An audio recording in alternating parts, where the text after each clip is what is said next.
tentang pendidikan inklusif. Baik, langsung saja saya persilakan kepada presenter pertama. Untuk presenter pertama dipersilakan. Terima kasih moderator. Perkenalkan, nama saya Iwan. Saya selaku presenter pertama dengan hakikat pendidikan inklusif. Nah, hakikat pendidikan inklusif pada awalnya menerapkan sistem segregasi, yaitu misalkan anak berkebutuhan khusus ke sekolah SLB, yaitu sekolah luar biasa. Nah, model ini memiliki kelemahan finansial maupun sosial, seperti kurangnya interaksi yang dapat memicu anak untuk perasaan rendah diri dan mengakibatkan kurangnya kesempatan bagi mereka untuk berinteraksi dengan masyarakat.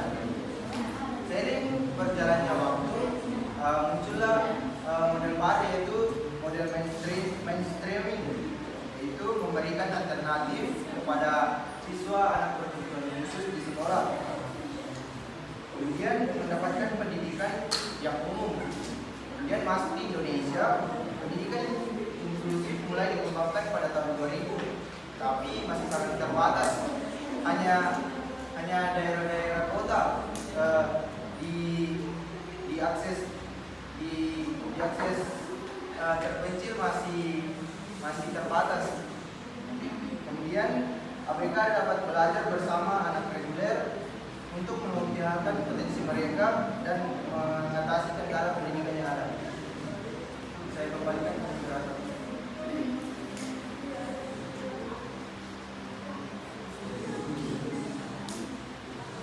Baik, kita masuk di pengertian pendidikan inklusif. Menurut STAF mendefinisikan bahwa inklusi atau pendidikan inklusif bukan nama lain pendidikan kebutuhan khusus. Pada tahun 1998 yang disetujui oleh 55 peserta dari 23 negara merumuskan poin-poin sebagai berikut. Pertama, lebih luas daripada pendidikan formal, mencakup pendidikan di rumah, masyarakat, sistem non formal dan informal. Contohnya itu seperti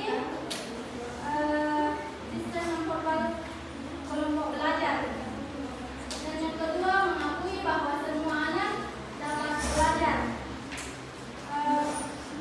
Contohnya itu seperti usia, gender, etnik, bahasa, status, dan lain sebagainya.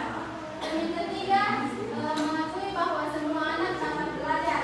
Contohnya itu kemampuan belajar setiap anak berbeda-beda, baik di desa maupun di kota. Dan yang keempat, memungkinkan struktur, sistem dan metodologi pendidikan memenuhi kebutuhan semua anak. Contohnya seperti menghargai bahwa semua anak dapat belajar. Baik, itu saja materi kedua dari saya, dan saya persilakan ke materi ketiga.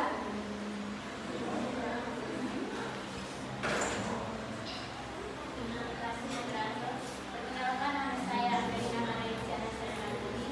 Saya akan membawa materi tentang landasan pendidikan inklusif. Kementerian Pendidikan dan Kebudayaan menjelaskan ayat 3. Dijelaskan ayat 3 landasan penyelenggaraan pendidikan inklusif yakni yang pertama, landasan filosofis. Landasan filosofis adalah pendidikan yang berasal pada nilai-nilai kemanusiaan, keadilan sosial, dan hak asasi manusia. Landasan filosofis mencakup pandangan bahwa setiap anak memiliki hak mendapatkan pendidikan yang layak tanpa memandang latar belakang, kemampuan, atau kekurangan.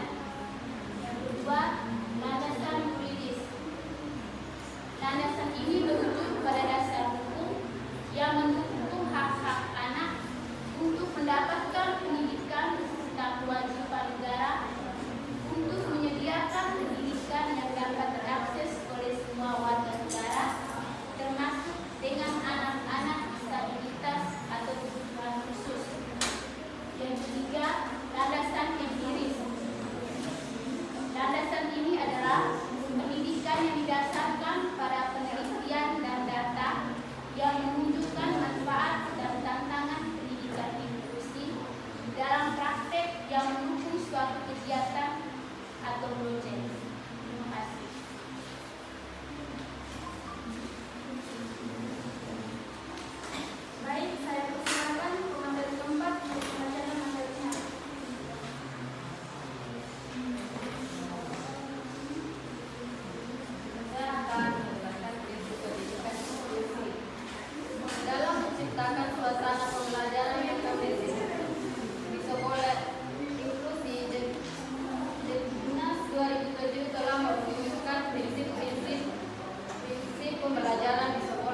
kepada siswa agar tetap memiliki gairah dan semangat yang tinggi dalam mengikuti kegiatan belajar mengajar.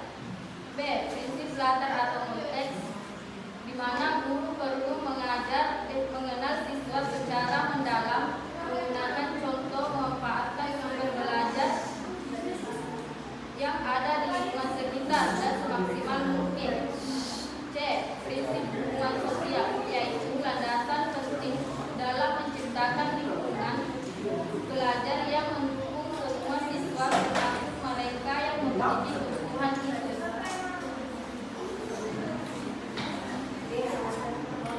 Melakukan interaksi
kesadaran dan pemahaman keluarga, seperti workshop untuk orang tua agar keluarga siswa dapat mendukung proses belajar di rumah. Kalau kolaborasi guru orang tua membentuk komunikasi efektif untuk memahami kebutuhan siswa. Apakah itu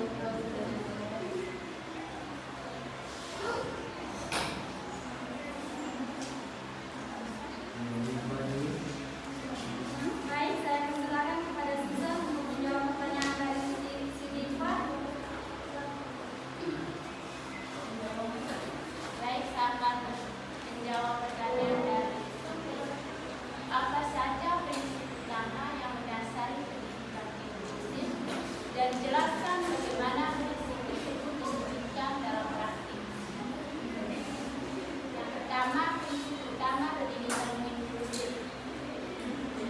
1. Kesetaraan dan keadilan. Semua anak yang berhak mendapatkan pendidikan yang berkualitas terlepas dari kemampuan, disabilitas, atau latar belakang mereka. 2. Penerimaan dan perbedaan.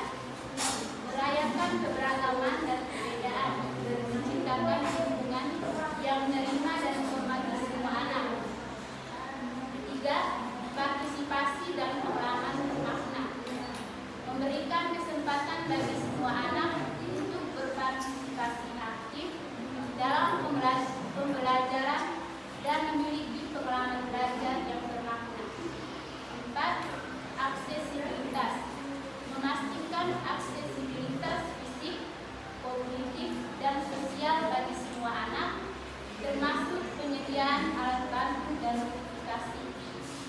5. Kolaborasi.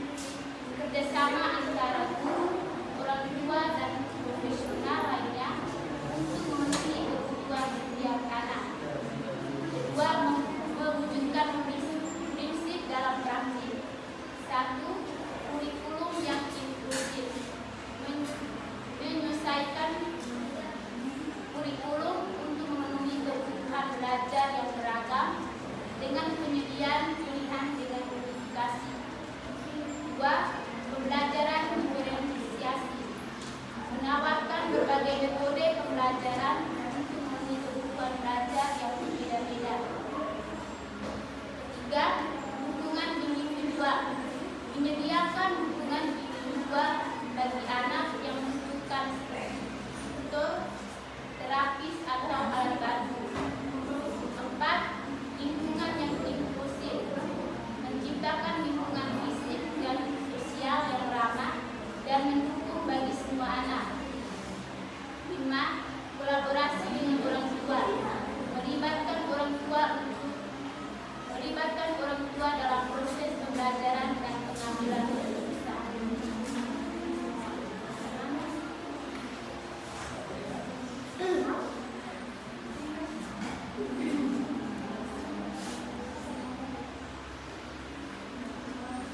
baik, itulah presentasi dari kami.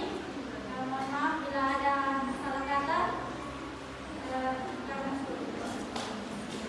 Sekian dari kami. Wassalamualaikum. Baik, saya akan membacakan